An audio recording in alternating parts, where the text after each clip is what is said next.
Let's take a look at the previous week's auction results. There were 853 auctions held across Australia with a clearance rate of about 56%. Sydney hosted 603 auctions, clearance rate in Sydney about 57.7%. Melbourne held 713 auctions and the clearance rate in Melbourne was a little higher than Sydney at 62.7%. Brisbane held 87 auctions and the clearance rate there was pretty low at 28.7%. Adelaide held 75 auctions with a clearance rate of 62.7%, and Canberra held 58 auctions and the clearance rate in Canberra was 63.8%. Well, joining me now on the set is Paul Ryan, Senior Economist at RBA Group. Paul, thanks for your time today. Let's just talk auctions. National average 56%. Is that still pretty weak? Yeah, it is. We saw auction clearance rates fall when interest rates started to rise earlier this year, and they've stabilised over the past couple of months. And we'd say that this is like a relatively low number, but we're still seeing a lot of auction activity across the country. And the fact that we're selling the majority of auctions at auction rather than passing in, I think shows that the market still has a bit of momentum. Let's talk property prices. Last week you put out your prop track index for November, and it sort of seems like property price falls actually accelerated from October into November. What's been going on there?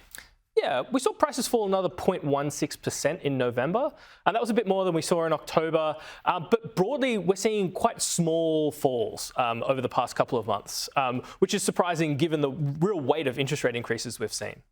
Yeah, we can see on the screen here some of those sharp falls, and I think Sydney and Melbourne have experienced the sharpest falls over the course of this year. Are you expecting those two markets to really start to stabilise now as we go into the new year? Yeah, I think that's the big question. I mean, Sydney and Melbourne are far and away the biggest housing markets across the country.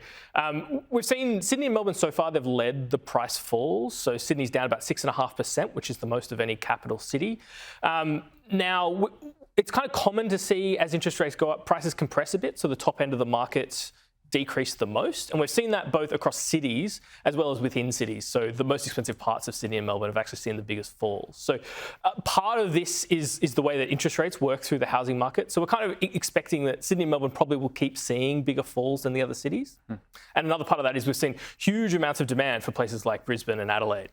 Yeah, I want to talk to you about Adelaide because in your report, for some reason, South Australia, the regional part of South Australia and Adelaide is holding up pretty well. What's the difference there? Yeah, it's quite astounding. So everywhere else in the country is seeing falls, but South Australia is still recording gains. Adelaide posted a new price peak in November this year, despite interest rates being up 2.75 percentage points over the past 9 months or so. So I think part of that is affordability. Adelaide prices are still relatively cheap compared to all of the eastern seaboard. And another part is I think there's that big kind of push towards work from home has allowed more people to spread out across the country, and that's benefited Adelaide in particular with those more affordable prices. Tomorrow, we've got the cash rate decision from the Reserve Bank, the last one of the year. What are your expectations? Yeah, so like a lot of others, I'm expecting another 25 basis point increase from the Reserve Bank tomorrow. Now, we know they're going into kind of this forced break period where they don't meet in January. They don't meet again until February when they've got a bit more data on inflation.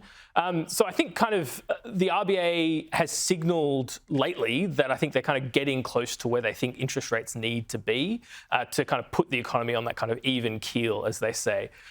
So now, that being said, we're still expecting this big wave of interest rate increases that we've seen over this year to keep influencing prices into next year because it takes some time for prices to kind of feed through. So you think price falls will continue into next year? When can we start to possibly expect prices to start doing a U-turn and coming back up again? It's an interesting point. So at the moment, we've got a lot of affordability metrics are quite stretched, which suggests that prices have to keep adjusting lower. But on the other hand, if you look at things like the rental market, you look at immigration coming into Australia, there's all these signs that demand for housing are really strong. So at some point, these things have to balance. And I guess if I knew when that was, it would be great. But I would suggest it would be closer to later next year. I think we're probably in for like prices to continue to fall through the first part of next year at least.